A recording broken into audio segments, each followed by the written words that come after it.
तो हिसाब से का स्वागत करते हो ST smart thing YouTube channel पे। तो कैसे हैं आप लोग? आशा करते हैं सब कोई ठीक होंगे।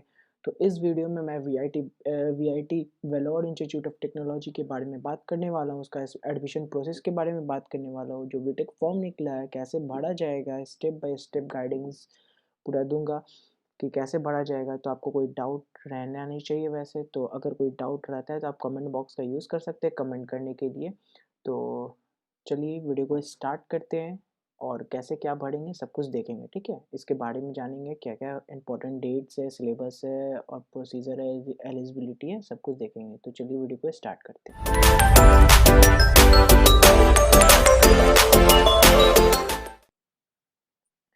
तो जैसा कि मतलब फॉर्म भरेंगे तो सबसे पहले ये इंस्टीट्यूट के बारे में जान लेते हैं कि ये है क्या। तो इसका एनआईएफ रैंकिंग जो मतलब ये कह रहा है तो it has been 15th rank, ठीक है। तो इसका 15 रैंक है ऑल ओवर इंडिया में। तो ये इसके अकॉर्डिंग एनआईएफ रैंकिंग के अकॉर्डिंग तो ये सही है, अच्छा कॉलेज है, private but fully private college है। तो एप्लीकेशन भरने के लिए कुछ स्टेप फॉलो करना पड़ेगा। तो कैंडिडेट को एक क्रिएट लॉगिन आईडी बनाना पड़ेगा, ठीक है। फिर ईमेल आईडी और फ़ोन नंबर वेरिफिकेशन करना पड़ेगा। फिर एप्लीकेशन ऑनलाइन फॉर्म करना पड़ेगा। फिर पेमेंट करना पड़ेगा, अपलोड डॉक्यूमेंट्स करना पड़ेगा, फिर आपका हो गया, ठीक है। तो अगर बात करते हैं न्यू रजिस्ट्रेशन के ऊपर, तो न्यू रजिस्ट्रेशन के ऊपर आप क्लिक करेंगे तो यहाँ पे आपको सारा इन्फॉर्मेशन मिल जाएगा कि आपको क्या क्या वैलिड ईमेल आईडी देना पड़ेगा, एक्टिव मोबाइल नंबर देना पड़ेगा, नेट बैंकिंग अकाउंट पे मतलब ये सब आपके पास अवेलेबल होना चाहिए। ओटीपी आपका जाएगा मोबाइल पे, ये सब सारा कुछ रहता है। तो बेसिकली वेरिफिकेशन के लिए, ठीक है। फिर उसके बाद पेमेंट कीजिएगा। फ़ोटो फ़ोटो एंड सिग्नेचर वाले मेथड में पोर्शन में जाते हैं। तो इसमें इम्पॉर्टेंट बात ये रखना है कि सॉफ्ट कॉपी देना है, ठीक है। फ़ोटो और सिग्नेचर का अपलोड करना है। सॉफ्ट कॉपी उसको कहते हैं जो मतलब आपके फ़ोन पे रहता है, ठीक है। हार्ड कॉपी उसको कहते हैं जो आप पेपर में लिखते हो। तो फ़ोटो का फॉर्मेट हमेशा आपको ये जेपीजी के फॉर्मेट में रहना चाहिए, स्कैन करके डालना है। और फ़ोटो का जो वाइड होना चाहिए 3.5 सेंटीमीटर और हाइट होना चाहिए 4.5 सेंटीमीटर, और वो 10 से 200 केबी के बीच में होना चाहिए। सिमिलरली आप सिग्नेचर का भी देख सकते हो। फिर उसके बाद एप्लीकेशन फॉर्म को फिल करने के बाद, डॉक्यूमेंट्स अपलोड करने के बाद आप कंफर्मेशन लेटर ले सकते हो, ठीक है। वीआईटी बहुत सारे वीआईटी के फेक अकाउंट से बच के रहिएगा। यहाँ पे ऐसा ये इन्फॉर्मेशन लिख रहा है और कुछ नहीं। और आपको इन्फॉर्मेशन ये चाहिए तो मैं आपको डिस्क्रिप्शन बॉक्स में लिंक दे दूँगा। विलो कैंपस टूर देख लेते हैं हम लोग इसका। तो ओके, सो फाइन। हाँ, तो ये हम लोग बात करते हैं एलिजिबिलिटी के बारे में। सबसे पहले भरने से पहले एलिजिबिलिटी के बारे में बात कर लेते हैं। तो एलिजिबिलिटी ऐसा कुछ है कि मतलब कि आपको सबसे पहले मतलब फॉरेन कैंडिडेट भी आप भर सकते हैं, ठीक है, इंडियन भी भर सकते हैं। एज लिमिट आपका जो 1 जुलाई 1999 के ऊपर रहना चाहिए, या ये भी कैरी हो सकता है 1 जुलाई जिसका है, ठीक है। और फिर ये आपको मतलब कि 10+12 आप एग्ज़ाम दे रहे हो या फिर मतलब दे चुके हो, तो वो चीज़ दोनों चीज़ है। आप स्टेट बोर्ड या सेंट्रल बोर्ड का भी कोई भी एग्ज़ाम दे सकते हो, ठीक है।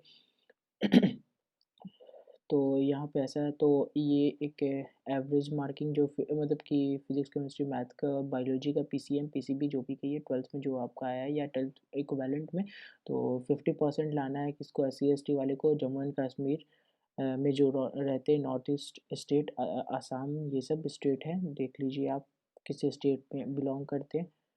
तो इसमें आपको ये चीज़ फ़ायदा है इस स्टेट में कि आपको मतलब कि 50% आपको पीसीएम पीसीबी में लाना है, ठीक है। तो आगे बात करते हैं कि क्या-क्या सब्जेक्ट अवेलेबल है। तो ये भोपाल में वेलोर में ये सब computer science engineering, EC available है, बायो इंजीनियरिंग अवेलेबल है, बायोटेक अवेलेबल है, ठीक है।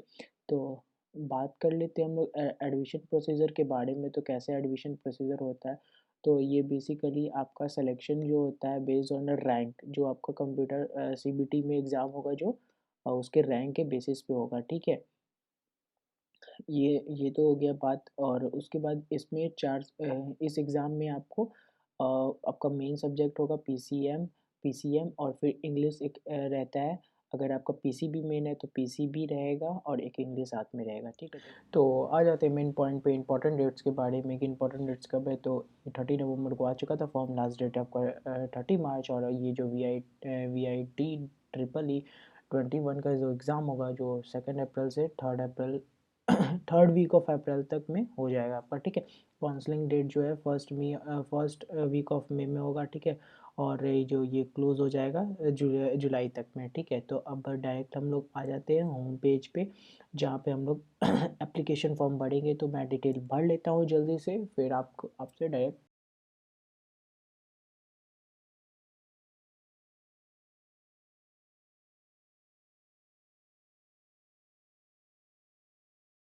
कर दीजिएगा, क्योंकि ये मांग रहा है, इसके बिना आपको कुछ कर नहीं सकते। तो यहाँ पे हो गया OTP फ़ोन पे, OTP जाएगा, 1 सेकेंड। तो मैं OTP डाल दे रहा हूँ, ठीक है। OTP आएगा फ़ोन पे। तो OTP आ चुका है, शानदार, बहुत अच्छी बात है भाई, OTP आ गया है। तो OTP डाल के आप और 358720, OTP 358720, ओके। वेरीफाई करवा लो आप अपना। और फिर बाकी मेल का भी शायद मे भी वेरिफिकेशन आएगा, तो कोई नहीं। आपका मेल पे आपका ये चीज़ गया हुआ है, पासवर्ड गया हुआ है, तो आप चेक कर सकते हो जाके डायरेक्टली। तो ये जैसा देख रहे हैं आपकी यहाँ पे मेरे को मेल आ चुका है। तो ये मेल आईडी मेरा यूज़र आईडी है और ये पासवर्ड है। तो इसको मैं कॉपी कर लेता हूँ। तो हाँ, तो बेसिकली आपको यूज़र आईडी पासवर्ड आपके मेल पे जाएगा। फिर उसके बाद डायरेक्ट आप लॉगिन पे आएंगे। फिर उसके बाद अपना ईमेल आईडी लिखिएगा, रजिस्टर्ड ईमेल आईडी।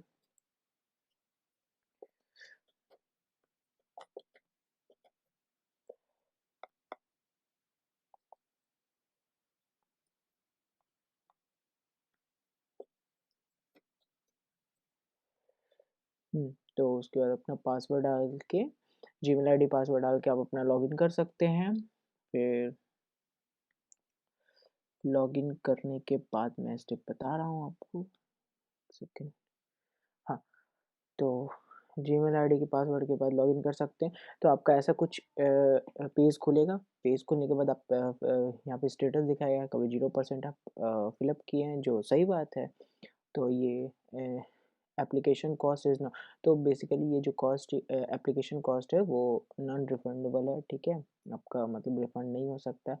तो डायरेक्टली हम लोग चलते हैं स्टेप टू फॉलो में, ठीक है। ये सब एप्लीकेशन फॉर्म में डायरेक्ट चलते हैं। तो एप्लीकेशन फॉर्म आई एग्री कर, यहाँ पे टिक करके आई एग्री कर दीजिएगा, ठीक है। तो यहाँ से डायरेक्ट आते हैं। तो फिर अपना यहाँ पे पूछे जो भी रिलीजन है आप वो रिलीजन डाल दीजिएगा, जो भी कम्युनिटी में आते हैं वो कम्युनिटी डाल दीजिएगा। Whether belong to economically weaker section, EWC, EWS, ये जो आप अगर है तो डाल दीजिएगा, नहीं है तो नहीं डालिएगा। मदर टंग क्या है, हिंदी इंग्लिश जो भी है। कहाँ से बिलोंग करते हैं, स्टेट। फिर नेम ऑफ द गार्जियन अपना डाल दीजिएगा, XYZ, जो भी डालना है। पेरेंट्स मोबाइल नंबर 09 कुछ भी डाल सकते हैं, ठीक है। आधार नंबर डाल दीजिएगा, आधार नंबर,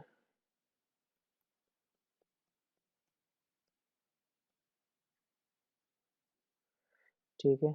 आधार नंबर डाल दीजिएगा, फिर पिन कोड डाल दीजिएगा, ठीक है। फिर स्टेट नेम डालिएगा, 1 सेकेंड, पिन कोड शायद सही डालिएगा, और पिन कोड डालिएगा जो आपका पिन कोड है, ठीक है। Automatic state name district name आ जाएगा। फिर उसके एड्रेस में कुछ भी डाल सकते हैं, ठीक है। सिटी में भी कुछ भी डाल सकते। सेव नेक्स्ट कर दीजिएगा, ओके। 10 डिजिट होना चाहिए, 8 5 6 1 3 2 1, ओके फाइन, ठीक है। फिर उसके बाद मीडियम ऑफ जो भी कन्वर्सेशन के बीच में, या इंग्लिश। फिर मोड ऑफ एजुकेशन रेगुलर, अगर रेगुलर है तो स्कूल पिन कोड, ठीक है। और ऑटोमेटिक डिस्ट्रिक्ट और ये ले लेगा। नेम ऑफ द बोर्ड कुछ भी डाल सकते हैं, अब जो आपका है वो डालिएगा, नेम ऑफ द बोर्ड। और नेम ऑफ द स्कूल कुछ भी डाल सकते हैं, ठीक है। और स्कूल एड्रेस में भी कुछ भी जो आपका स्कूल एड्रेस है तो वो डाल दीजिएगा। फिर सिटी है तो डाल दीजिएगा जो सिटी है, फिर पेडिंग है या फिर पास है, ठीक है, तो वो चीज़ डाल दीजिएगा, ठीक है। पास है तो ये चीज़ डाल दीजिएगा। फिर इसका टेस्ट सिटी प्रेफरेंस कहाँ का, कंट्री पहले प्रेफरेंस दीजिएगा इंडिया, अगर इंडिया के है तो, बाहर के है तो बाहर दे दीजिएगा। स्टेट कौन सा, फिर कहाँ का आप देना चाहते हैं, स्टेट ऑप्शन होगा। फिर आप क्या, ये इम्पोर्टेंट है, आप किस चीज़ का एग्ज़ाम देना चाहते हैं, जैसे PCMB या PCB जो आपका मेन है वो चीज़ डाल दीजिएगा। मैं PCMB PCB डालूँगा, ठीक है। हाउ यू डू, मतलब कैसे, कहाँ से आप जाने, ठीक है, न्यूज़पेपर, गूगल, जो भी डाल सकते हैं। और गूगल कर दीजिए, गूगल सर्च बेसिकली कर दे रहा हूँ। तो फिर आगे ये एप्लीकेशन फ़ी मेथड है, तो इसके आगे मैं नहीं बढ़ सकता हूँ क्योंकि मुझे एग्ज़ामिनेशन नहीं देना है, मैं आपको इन्फॉर्मेशन देने आया हूँ। तो बेसिकली यहाँ तक आपको करने के बाद आप अपना आप अपना ये चीज़ कर सकते हैं। इसके बाद डॉक्यूमेंट आप अपलोड कर सकते हैं यहाँ पे, मतलब डॉक्यूमेंट, इसके बाद पेमेंट करने के बाद डॉक्यूमेंट का ऑप्शन खुल जाएगा, डॉक्यूमेंट आप अपलोड कर दीजिएगा। फिर उसके बाद ये पेमेंट में जो भी आपका डिटेल होगा वो निकाल लीजिएगा आपके पास प्रूफ के लिए। फिर उसके बाद बस इतना ही। तो अगर कुछ भी प्रॉब्लम आती है तो आप नीचे कमेंट बॉक्स को यूज़ कर सकते हैं कमेंट करने के लिए। तो चलिए मिलते हैं नेक्स्ट वीडियो में आपसे। जय हिंद, जय भारत।